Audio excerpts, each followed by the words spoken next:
Hello students, आज हम लोग बात करने वाले हैं क्लास 7 के चैप्टर 11 आर.एस. अग्रवाल के चैप्टर 11 प्रॉफिट एंड लॉस की। ठीक है, तो स्टूडेंट्स आज हम लोग जानेंगे कि कौन सा ऐसा कंडीशन है जिसमें हमें प्रॉफिट होता है और कौन कौन सा ऐसे कंडीशन होता है जिसमें हम लोगों को परचेजिंग के वक्त लॉस होता है। तो कुछ टर्म्स दिए गए हैं स्टूडेंट्स। तो सबसे पहले हम लोग प्रॉफिट एंड लॉस के कुछ रिलेटेड कुछ टर्म्स उसको पढ़ लेते हैं। सबसे पहला है स्टूडेंट्स कॉस्ट प्राइस, जिसे हम लोग शॉर्ट में सीपी कहते हैं।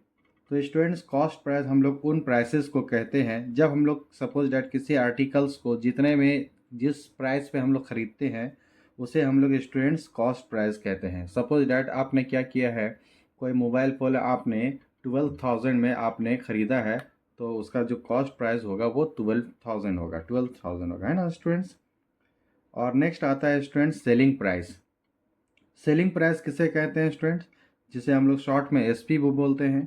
तो जिस प्राइस पे स्टूडेंट जब हम लोग किसी भी सामान को बेचते हैं, कोई भी आर्टिकल को जिस दाम पे हम लोग क्या करते हैं कि सोल्ड करते हैं, उसे हम लोग क्या बोलते हैं, सेलिंग प्राइस।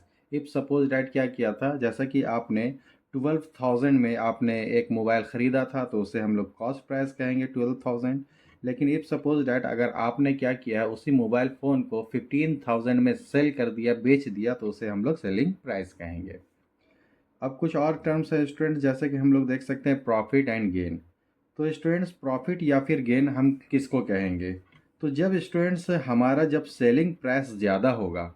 इफ सपोज जैसे कि अभी मैंने आपको बताया था कि मान लीजिए आपने किसी मोबाइल फ़ोन को 12,000 में ख़रीदा था और 15,000 में बेच दिया था। तो यहाँ पर देख सकते हैं स्टूडेंट्स कि जो सेलिंग प्राइस है वो हमारा 15,000 है और जो कॉस्ट प्राइस है वो हमारा कितना है, तो 12,000 था, है ना। तो इस तरीके से स्टूडेंट्स हम लोग कह सकते हैं कि सेलिंग प्राइस ज़्यादा है, कॉस्ट प्राइस कम है। तो इस सिचुएशन में स्टूडेंट्स हमें क्या होगा, प्रॉफिट होगा या फिर गेन भी कहते हैं हम लोग उसे। तो इसको गेन निकालने का फार्मूला क्या होता है स्टूडेंट्स, तो यहाँ पर देखेंगे हम लोग सेलिंग प्राइस ज़्यादा था, कॉस्ट प्राइस कम था, इसलिए स्टूडेंट्स हम लोग क्या करेंगे, सेलिंग प्राइस में कॉस्ट प्राइस को सब्ट्रैक्ट कर देंगे। ठीक है, और हमें जब गेन परसेंट निकालना है तो हम लोग जानते हैं स्टूडेंट्स कि कैसे परसेंटेज निकाला जाता है, इससे पहले आप लोगों ने पढ़ा होगा। तो गेन को हम लोग ऊपर लिखेंगे, जो सीपी होगा यानी कि जो भी आर्टिकल का कॉस्ट प्राइस होगा हमारा, उसे हम नीचे लिखेंगे और इंटू कर देंगे 100 से। तो इस तरीके से स्टूडेंट्स हमारा प्रॉफिट या फिर गेन परसेंट निकल जाएगा।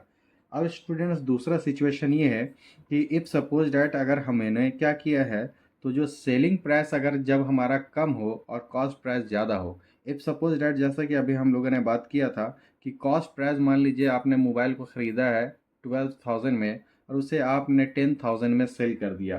तो यहाँ पर देख सकते हैं स्टूडेंट्स इस सिचुएशन में कि जो कॉस्ट प्राइस है वो ज़्यादा है और सेलिंग प्राइस कम है। तो इस सिचुएशन में स्टूडेंट्स हमें क्या होता है, लॉस होता है। और लॉस हो रहा है तो है ना, लॉस निकालने का फार्मूला क्या हो जाएगा स्टूडेंट्स, लॉस निकालने का फार्मूला देखिए यहाँ पर बहुत सारे आप लोगों के फार्मूले दिए गए हैं, जैसे गेन निकालने का क्या फार्मूला, लॉस निकालने का क्या फार्मूला।